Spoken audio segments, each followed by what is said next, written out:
Everyone, my self Ajay, your CIB mentor, और मैं आप सभी के लिए आज जो कवर करने वाला हूं वो आपके बीआरबीएल के मॉड्यूल डी का कवरेज होगा। देखिए जी, आप सभी को पता है बीआरबीएल लीगल सब्जेक्ट मॉड्यूल डी का कितना ज्यादा इंपॉर्टेंस है, तो उसी इंपॉर्टेंस को ध्यान में रखते हुए अब मेरे साथ आप लोगों को साथ में बने रहना है इस पूरे सेशन में, क्योंकि आपके पूरे बीआरबीएल के मॉड्यूल डी का कवरेज होगा। क्वेश्चन के प्रैक्टिस में करवाऊंगा, जितने भी इंपॉर्टेंट कॉन्सेप्ट्स है उसकी रिवीजन कराऊंगा, हर एक चीज लिख के समझाऊंगा सो दैट आप कोई भी चीज भूल नहीं पाओगे। और हां, आज के सेशन में जो क्वेश्चंस के लेवल होंगे ना, अमेजिंग लेवल के क्वेश्चंस होने वाले हैं। आईएबीएफ के एग्जाम लेवल से थोड़ा सा अप क्वेश्चन मैं आपको आज करवाने वाला हूं, तो करना कुछ नहीं है, आपको मेरे साथ अब ये जब तक ये सेशन चलेगा साथ में बैठना है। पूरा मॉड्यूल डी के सारे इंपॉर्टेंट कॉन्सेप्ट्स और साथ में क्वेश्चन की प्रैक्टिस करवाने वाला हूं, चाहे केस स्टडीज हो, स्टेटमेंट वाइज क्वेश्चन हो, नॉर्मल एमसीक्यूज हो या विदाउट ऑप्शन। बस आप मुझे कमिटमेंट दीजिए कि आप मेरे साथ बने रहोगे। सेशन बहुत इंटरेस्टिंग है, सेशन को लाइक कीजिए फटाफट से और शेयर कीजिए, क्योंकि आज का जो हमारा एजेंडा रहेगा वो पूरा मॉड्यूल डी का रिवीजन रहेगा। सारे इंपॉर्टेंट कॉन्सेप्ट्स रहेंगे और साथ में ही पूरा एडवांस लेवल के क्वेश्चंस की प्रैक्टिस। जी हां, सिर्फ और सिर्फ एक ही क्लास में। तो आप मेरे को बस एक कमिटमेंट चाहिए आप लोगों के साथ कि सेशन में आप मुझे लास्ट तक दिखोगे, लास्ट तक बने रहोगे। हर एक चीज की कॉन्सेप्चुअल अंडरस्टैंडिंग फ्लो चार्ट के थ्रू करवाई जाएगी। और यस, जो आईबीएफ का लेटेस्ट एग्जाम पैटर्न है ना, उस लेवल के क्वेश्चंस की मैं प्रैक्टिस करवाऊंगा। और ये सभी एस्पिरेंट्स के लिए इंपॉर्टेंट है ये सेशन, जो अपने सीआईबी दिसंबर 2025 के एग्जामिनेशन को टारगेट कर रहे हैं। जी हां, सेशन को बहुत ही ज्यादा आपको इंपॉर्टेंट बनाना पड़ेगा, क्योंकि हमारा जो मॉड्यूल है वो मॉड्यूल ही बहुत इंपॉर्टेंट है, मॉड्यूल डी। तो सबसे पहले सेशन को लाइक क्यों नहीं किया आपने अभी तक, लाइक कीजिए, शेयर कीजिए और चलिए जर्नी को स्टार्ट करते हैं। फिर मॉड्यूल डी के सारे important concepts revision with the question practice. देखिए, बाद में आप लोग बोलोगे सर पीडीएफ कहां चाहिए, पहले भी आपने बोला, तो देखो पीडीएफ के लिए आपको ऑलीबोर्ड ऐप डाउनलोड करना पड़ेगा। कोर्स सेक्शन में आपको इस क्लास की पीडीएफ मिल जाएगी जब हम सेशन को कंप्लीट करेंगे। देखिए, एक सबसे इंपॉर्टेंट चीज है, आप लोगों को कई बार डाउट होता है कि कोई क्वेश्चन समझ में नहीं आया, आपको मुझसे बात करनी है तो कैसे कर पाएंगे। तो ये टेलीग्राम ग्रुप है, इसको या तो उस बारकोड को स्कैन कर लो या फिर आप सर्च कर लो सीआईबी बीआरबीएल बाय ऑलीबोर्ड। टेलीग्राम पे जैसे सर्च करोगे, या अजय सर ऑलीबोर्ड जीआईबी सीआईबी, ये भी आप सर्च करोगे तो डेफिनेटली मेरा टेलीग्राम ग्रुप आपको मिल जाएगा, वहां पे जुड़ जाइएगा। कोई भी डाउट हो डेफिनेटली वहां पे पूछिएगा। देखिए, एक ही रिक्वेस्ट करूंगा, सेशन बहुत ही बॉम्बार्डिंग होने वाला है। मॉड्यूल डी के सारे अमेजिंग लेवल के केस स्टडीज होंगे, सारे इंपॉर्टेंट क्वेश्चन की प्रैक्टिस होगी, तो सेशन को मुझे लाइक चाहिए। फटाफट से सेशन को लाइक कीजिए, सेशन को शेयर कीजिए, चैनल को सब्सक्राइब कीजिए और आप लोगों को कमेंट बॉक्स में पार्टिसिपेट करना है। देखिए, आप लोग क्वेश्चन में पार्टिसिपेट नहीं करते हो, मैं एक ही रिक्वेस्ट करूंगा कि क्वेश्चन में मुझे हर एक कैंडिडेट की पार्टिसिपेशन चाहिए। चलिए अब अपने मॉड्यूल डी के स्टार्ट करते हैं पहले यूनिट से सभी क्वेश्चन के practice with conceptual revision. Let's we are starting. Start करते हैं सबसे पहले क्वेश्चन के साथ। हर एक क्वेश्चन को करने के लिए आपको एक स्पेसिफिक टाइमर मिलेगा, उस टाइम लाइन के अंदर में आपको सभी क्वेश्चन का आंसर देना है। आपका समय स्टार्ट होता है जी अब।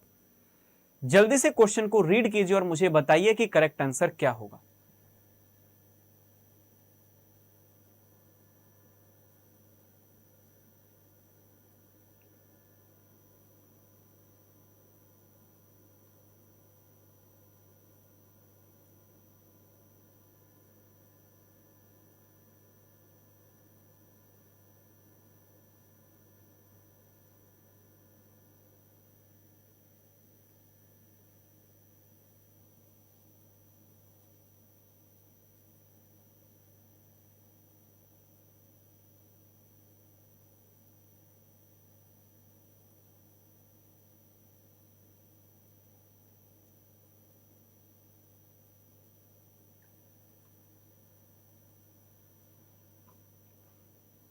देखिए, अगर आपको याद हो तो मैंने क्लास में आप लोगों को कुछ लीगल टर्मिनोलॉजीज करवाए थे, है ना। उन लीगल टर्मिनोलॉजीज के अंदर में आपके अलग अलग यहाँ पे टर्मिनोलॉजीज हुए थे। जैसे कि मैंने आपको करवाया था यहाँ पे वाइड कॉन्ट्रैक्ट, आपका यहाँ पे वाइड अब इनिशियो कॉन्ट्रैक्ट, साथ में ही मैंने आपको क्लास में करवाया हुआ है वॉइडेबल कॉन्ट्रैक्ट, अभी भी रिवीजन करेंगे इसकी। और आपका लास्ट था एक इलीगल कॉन्ट्रैक्ट। ये अलग अलग टाइप के लीगल टर्मिनोलॉजीज हमारे पास आते हैं। क्वेश्चन आपका कह रहा है सर ये वॉइड कॉन्ट्रैक्ट क्या है? वॉइड कॉन्ट्रैक्ट मतलब एक ऐसा कॉन्ट्रैक्ट जो आपका सीज टू बी इनफोर्सिएबल है। मतलब एक ऐसा कॉन्ट्रैक्ट जो कि हमारे पास अब इनफोर्सिएबल नहीं हो सकता, तो उस कॉन्ट्रैक्ट को हम वॉइड कॉन्ट्रैक्ट कहते हैं। फिर बात करें अगर मैं वॉइडेबल कॉन्ट्रैक्ट की, तो वॉइडेबल कॉन्ट्रैक्ट क्या है आपका? वॉइडेबल कॉन्ट्रैक्ट एक ऐसा कॉन्ट्रैक्ट होता है हमारे पास जो कि आपका इनफोर्सिएबल होता है। सर एक कॉन्ट्रैक्ट जो कि इनवैलिड तो नहीं है, इनफोर्सिएबल है, but only at the option of one party. अगर एक पार्टी चाहे, ऑप्शन ऑफ वन पार्टी, अगर एक पार्टी उसे इनफोर्सिएबल करना चाहे तभी वो आपका कॉन्ट्रैक्ट इनफोर्सिएबल होगा, अदरवाइज नहीं होगा। जैसे कि मैंने आपको बताया था, कॉन्ट्रैक्ट आपका कट्टे पे किया जा रहा है या फिर आपका कॉन्ट्रैक्ट यहां पे डरा धमका के किया जा रहा है, तो वो जब तक वो पर्सन डरा हुआ है तब तक तो वो कॉन्ट्रैक्ट वैलिड है, लेकिन जैसे उसने यहां पे इसको कैंसिल किया वो कॉन्ट्रैक्ट वॉइडेबल हो जाएगा। तो अब देखिए हमारे पास क्वेश्चन में ऑप्शंस में क्या क्या है। कह रहा है दोनों ही कॉन्ट्रैक्ट आपके अनइनफोर्सेबल हो जाएंगे लॉ के द्वारा। कह रहा है वॉइड कॉन्ट्रैक्ट वैलिड होगा जब तक कि कोर्ट डिक्लेयर ना करे। कह रहा है वॉइडेबल कॉन्ट्रैक्ट वॉइड हो जाएगा हर एक 30 दिन के बाद। ऑप्शन नंबर डी आपका सही होगा। वॉइडेबल कॉन्ट्रैक्ट जो हमारे पास होता है वो आपका वैलिड रहता है, वो आपका इनफोर्सेबल रहता है at the option of one और मोर पार्टी। लेकिन जब मैं वॉइड कॉन्ट्रैक्ट बोलूं तो कुछ स्पेशल सर्कमस्टांसेस के कारण अब सर वो आपका इनफोर्सिएबल नहीं होगा किसी भी पार्टी के कारण, तो हमारे पास ऑप्शन नंबर डी इसका करेक्ट हो जाएगा। तो रिवीजन भी हो गई आपकी और क्वेश्चंस भी हो गए।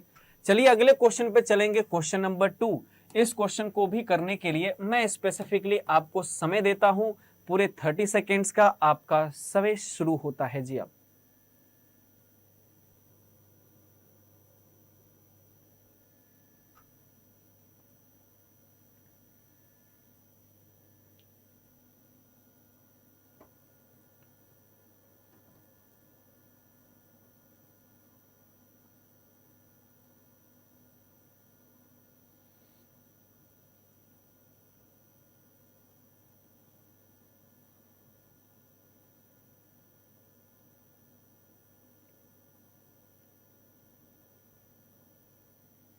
देखिए सबसे पहले सर कंसिडरेशन होता क्या है?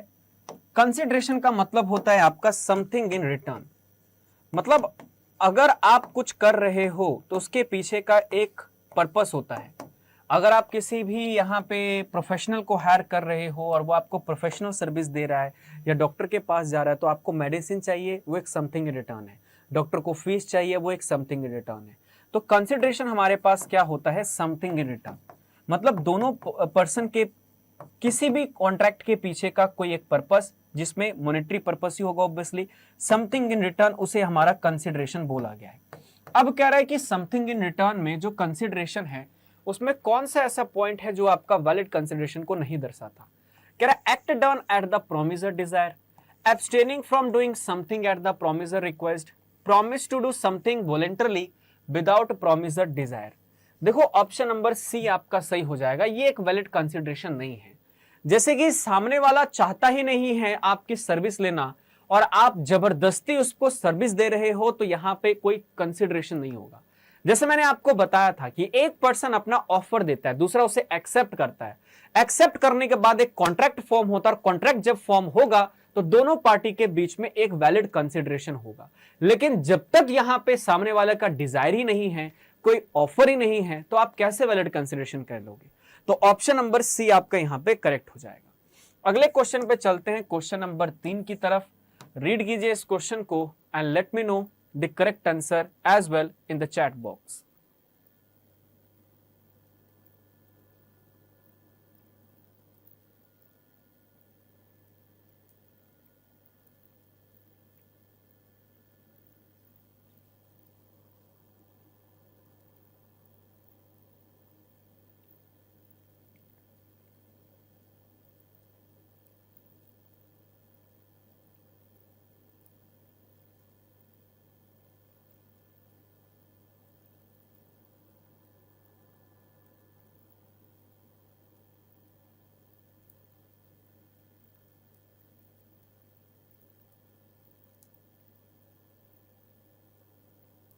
देखिए एक फेमस लाइन है हमारे पास, जैसे मैंने आपको क्लास में भी बताया था, अगर कोई कंसिडरेशन नहीं है तो कोई कॉन्ट्रैक्ट नहीं होगा। याद कीजिए, हमारे पास एक लीगल लाइन कहता है नो कंसिडरेशन नो कॉन्ट्रैक्ट। अगर कंसिडरेशन नहीं है तो हमारे पास कोई भी कॉन्ट्रैक्ट नहीं होगा। लेकिन मैंने आप लोगों को इसका एक्सेप्शन भी करवाया था कि कुछ ऐसे सर्टेन सर्कमस्टांसेस होते हैं जहां पे कोई कंसिडरेशन ना हो फिर भी आपका कॉन्ट्रैक्ट माना जाएगा। और वो कौन कौन से थे?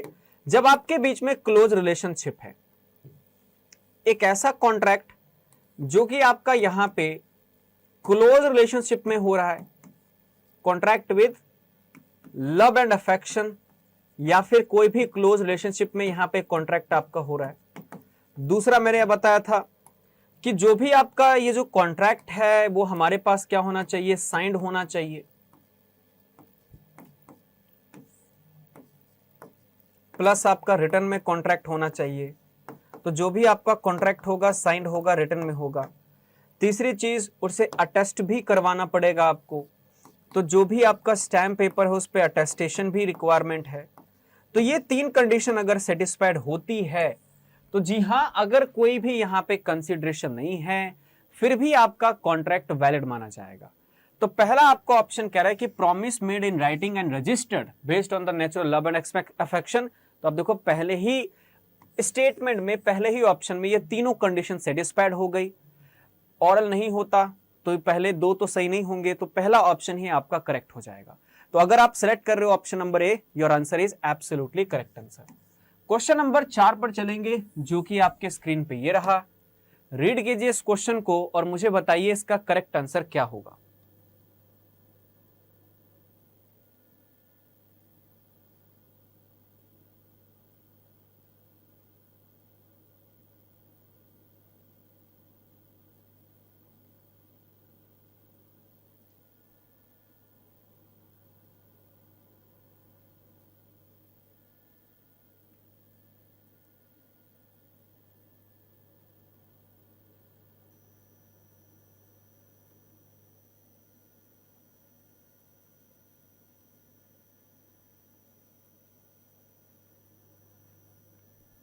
कॉन्सेसर इडियम एक लैटिन का वर्ड है जिसका मतलब होता है मीटिंग्स ऑफ माइंड। मतलब जो आप सोच रहे हो वही सामने वाला भी सोच रहा है, तो इसे आपका बोला जाएगा मीटिंग ऑफ माइंड।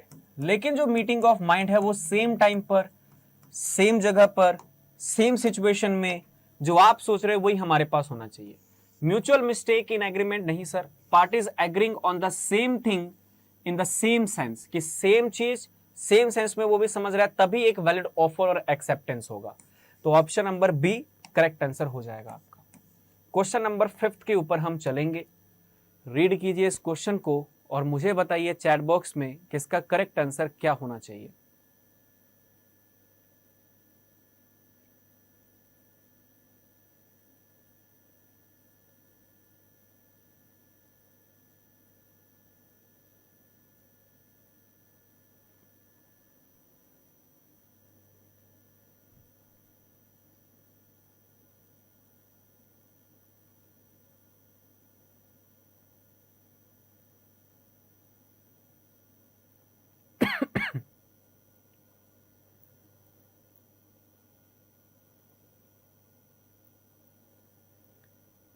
सेशन को लाइक भी कर दीजिए अगर आप एंजॉय कर रहे हो तो।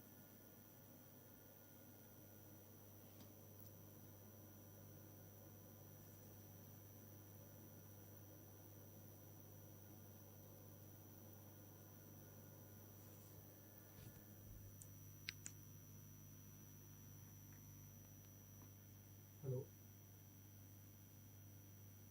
हाँ जी हाँ जी हाँ जी जी बोलो, आ रही बोलिए। ड्रॉर में देखो ना आप, ड्रॉर में।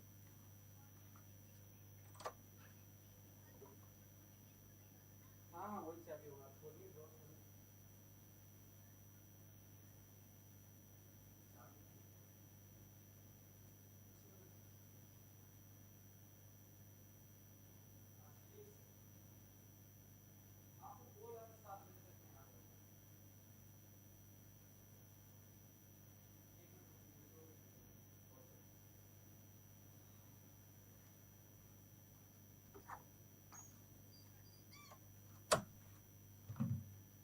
देखिए जी, इसका जो करेक्ट आंसर होगा वो हमारे पास क्या हो जाएगा, आपका वॉइडेबल कॉन्ट्रैक्ट। क्योंकि ए ने मनी लेंडर है, जिसने लेंड किया 100 रुपए to be agriculture land, undue influence के कारण इंड्यूस करता है बी को कि आप एक एग्जीक्यूट करो कॉन्ट्रैक्ट 200 रुपए के हिसाब से 6% के हिसाब से। तो अब ये आपका क्या कह रहा है कि धमकी दे रहा है, मतलब अनडू इन्फ्लुएंस यहां पे हो गया, धमकी तो नहीं, अनडू इन्फ्लुएंस हो गया, उसके पावर का गलत इस्तेमाल। तो क्या ये वॉइडेबल कॉन्ट्रैक्ट होगा? यस ऑफ कोर्स ये वॉइडेबल कॉन्ट्रैक्ट होगा। अब क्योंकि ये वॉइडेबल कॉन्ट्रैक्ट है तो यस हमारे पास कोर्ट क्या ऑर्डर दे करेगी, कोर्ट ऑर्डर पास करेगी कि इस बॉन्ड को सेटिसाइड करो और जो भी रीजनेबल है 100 रुपए का जो आपने बॉन्ड लोन दिया है उतने का ही बॉन्ड एग्जीक्यूट करो। क्वेश्चन नंबर आप 6 का आंसर देंगे, फिर उसके बाद हम आगे बढ़ते हैं।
देखिए जी, सॉरी फॉर एक अर्जेंट कॉल था। देखिए हमारे पास क्या कहता है ये वाला क्वेश्चन, एक माइनर एग्जीक्यूट कर रहा है आपका एक mortgage to secure a loan, बाद में वो स्यू करता है सेटिसाइड करने के लिए उस मोर्टगेज को। तो क्वेश्चन हमारे पास आ रहा है कि बताओ ये जो कॉन्ट्रैक्ट है वो कॉन्ट्रैक्ट आपका कैसा है, वो जो कॉन्ट्रैक्ट है आपका वो कॉन्ट्रैक्ट कैसा होगा। माइनर के साथ किया गया कॉन्ट्रैक्ट आपका वाइड अब इनिशियो माना जाता है और कोई भी रिफंड यहां पे नहीं होगा। रीड कीजिए क्वेश्चन नंबर 7 को and let me know the correct answer.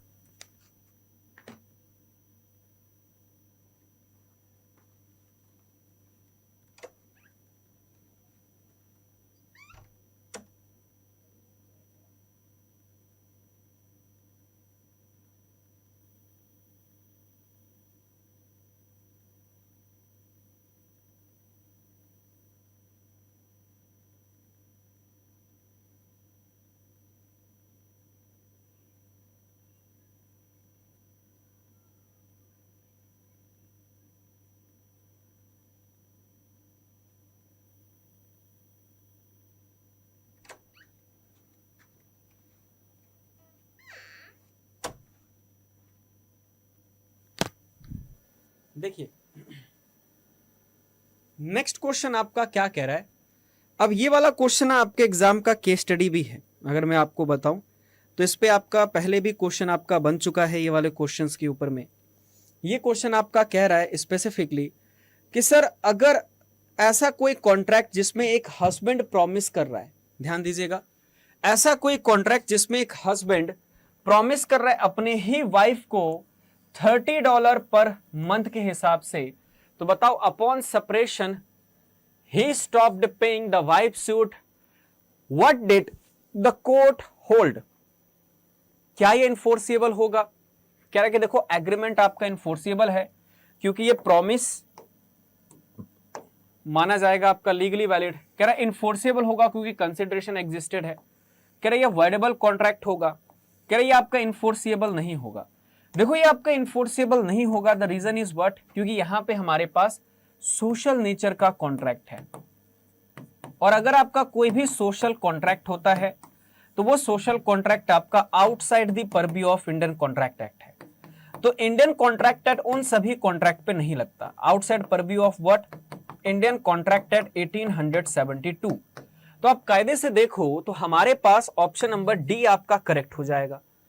अगला चलेंगे स्टेटमेंट वाइज क्वेश्चन की तरफ, क्वेश्चन नंबर 8 की तरफ। रीड कीजिए इस क्वेश्चन को and let me know the correct answer as well. अच्छा, सेशन को लाइक भी कर दीजिएगा आप लोग साइड बाय साइड।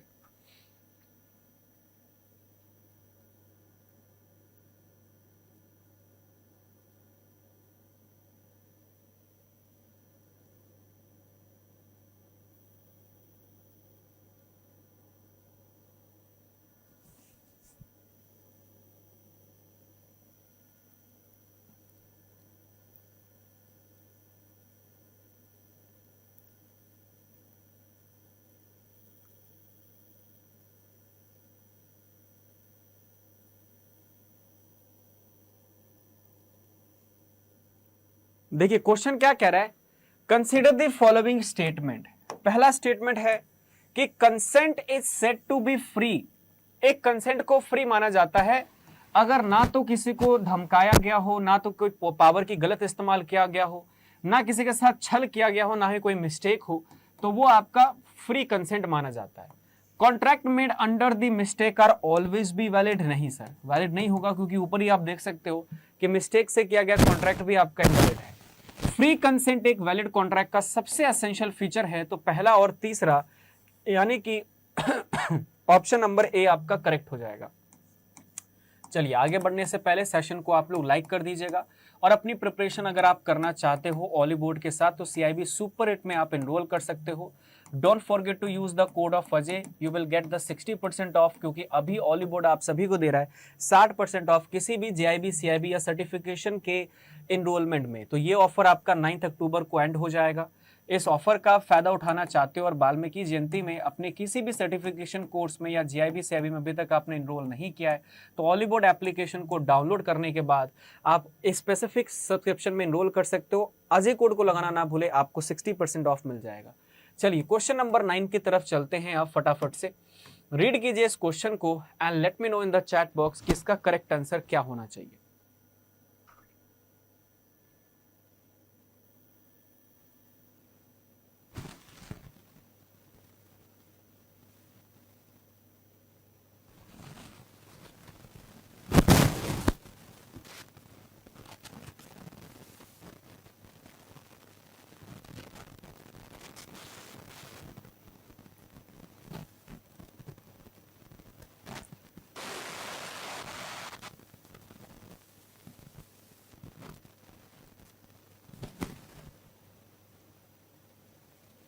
देखो कह रहा है हमारे पास कि कॉन्ट्रैक्ट एग्रीमेंट आपका वाइड हो जाएगा फॉर अनसर्टेनिटी के लिए।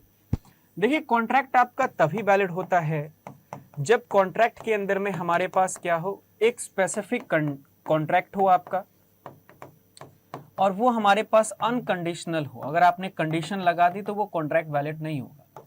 आप जैसा देख पा रहे हो इस क्वेश्चन के अंदर में, तो कह रहा है agreement to pay 1 lakh for a sale of goods, agreement to sell an existing house, agreement to sell machinery. अब सब चीज सर्टेन है, लेकिन यहां पे जो 4th नंबर ऑप्शन है ना, आप 50 टन ऑफ मेटल बेचना चाहते हो। कौन सा मेटल, ये स्पेसिफिक नहीं है, स्पेसिफिक नहीं है और ना ही आपका सर्टेन है, तो क्या ये कॉन्ट्रैक्ट आपका वैलिड होगा? नहीं होगा। तो ऑप्शन नंबर डी आपका करेक्ट आंसर हो जाएगा। चलिए क्वेश्चन नंबर 10 की तरफ चलते हैं। दो स्टेटमेंट आपको दिख रही है, इन दोनों स्टेटमेंट में से कौन कौन से स्टेटमेंट सही हैं, चैट बॉक्स में अपना आंसर बताएं।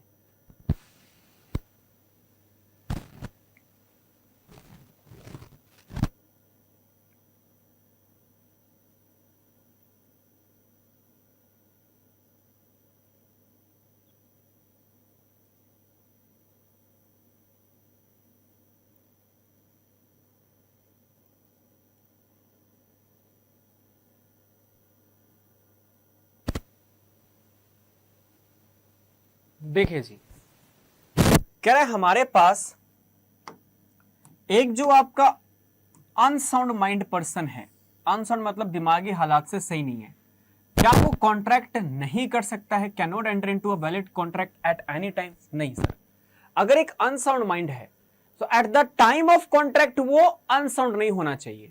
जब वो कॉन्ट्रैक्ट कर रहा है, अगर वो सोच सकता है, समझ सकता है, एकदम ड्रंकन पर्सन नहीं है, भले वो पहले अनसाउंड रहता होगा, लेकिन जब कॉन्ट्रैक्ट कर रहा है अगर वो अनसाउंड नहीं है तो आपका कॉन्ट्रैक्ट वैलिड होगा। तो ऐसा नहीं कि एक अनसाउंड पर्सन कभी भी कॉन्ट्रैक्ट नहीं कर सकता। तो ये स्टेटमेंट गलत है, ये स्टेटमेंट गलत है। क्यों?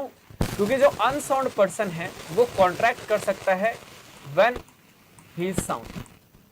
जब वो साउंड होगा तो उस टाइम पे कॉन्ट्रैक्ट को किया जा सकता है। दूसरा स्टेटमेंट आपका कह रहा है कि statement number 2, a person usually unsound mind, हमेशा अनसाउंड माइंड रहता है और वो कॉन्ट्रैक्ट कर सकता है उस टाइम पर जब वो साउंड माइंड है। यही तो मैंने आपको बताया। तो इसमें बस एक ही स्टेटमेंट आपका सही है और वो स्टेटमेंट है आपका स्टेटमेंट नंबर 2। आगे बढ़ेंगे क्वेश्चन नंबर 11 की तरफ। थोड़ा बड़ा क्वेश्चन है, ध्यान से पढ़िएगा and let me know the correct answer as well.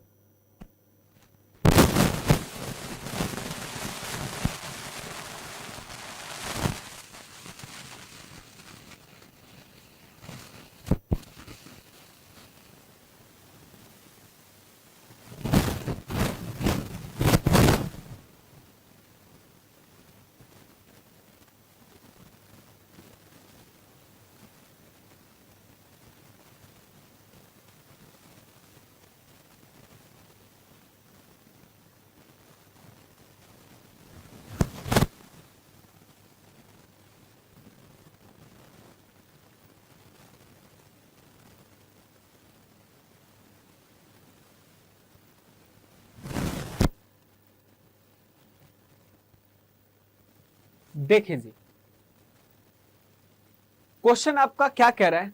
Question कह रहा है विच ऑफ द फॉलोइंग, इनमें से कौन सा आपका statement section 10 of Indian contract act को बढ़िया से एक्सप्लेन कर रहा है? कह रहा है all promises are enforceable by law. गलत सर, सारे प्रोमिसेस इनफोर्सिएबल नहीं हो सकते। अगर आपने प्रॉमिस ड्रग सप्लाई करने का किया है तो बताओ क्या वो इनफोर्सिएबल होगा? प्रॉमिस नहीं होगा। अगला देखिए statement, all agreement made with consideration are valid contract. ये भी गलत है, क्योंकि कुछ ऐसे एग्रीमेंट्स होते हैं जो आप विदाउट कंसिडरेशन करोगे तब भी वो वैलिड होंगे। तो ये स्टेटमेंट गलत है। All agreements are contract but all contracts are not agreement. कह रहा है जितने भी एग्रीमेंट्स होंगे वो कॉन्ट्रैक्ट बन सकते। गलत सर। अगर मैं आपके साथ ड्रग्स बेचने का कॉन्ट्रैक्ट करूं, एग्रीमेंट करूं, तो क्या ये कॉन्ट्रैक्ट बन जाएगा? नहीं बनेगा, क्योंकि कॉन्ट्रैक्ट बनने के लिए एनफोर्सेबिलिटी होना चाहिए, है ना? तो ये स्टेटमेंट भी गलत होगा। क्यों होगा सर गलत? इसके पीछे का रीजन जान लो कि आपका कॉन्ट्रैक्ट तभी वैलिड होगा जब एक एग्रीमेंट हो और प्लस वो इनफोर्सिएबल हो। अगर वो इनफोर्सिएबल है और वो एग्रीमेंट हमारे पास है तो कॉन्ट्रैक्ट आपका वैलिड होगा, अदरवाइज नहीं होगा। फिर कह रहा है ऑल एग्रीमेंट्स आर कॉन्ट्रैक्ट। वो सभी एग्रीमेंट आपका कॉन्ट्रैक्ट होगा अगर एक कॉम्पिटेंट पार्टी के द्वारा किया गया है, फ्री कंसेंट के साथ किया गया है, लॉफुल कंसिडरेशन के साथ किया गया है। तो ये हमारे पास करेक्ट आंसर होगा, क्योंकि आपका यहां पे सारी सेटिस्फाइड कर रहा है essential features for a contract. जितने भी एग्रीमेंट्स होंगे राइटिंग में होने चाहिए? नहीं सर, क्योंकि जो इंडियन कॉन्ट्रैक्ट एक्ट 1872 है वो कह रहा है कि कॉन्ट्रैक्ट चाहे आप राइटिंग में करो, चाहे आप कॉन्ट्रैक्ट यहां पे ओरल करो, जैसा मर्जी आप करना चाहते हो, आपके ऊपर में ऑप्शन है, आप कर सकते हो। तो सिर्फ राइटिंग में होना ये चीज गलत हो जाएगा। तो आप देख सकते हो कि ऑप्शन नंबर डी इस क्वेश्चन में एब्सोल्युटली करेक्ट है। अगले क्वेश्चन पे चलेंगे, 12वें नंबर क्वेश्चन पे। ये आपका एक केस स्टडी क्वेश्चन है, तो इसे रीड कीजिए और मुझे चैट बॉक्स में बताएं कि करेक्ट आंसर क्या होगा।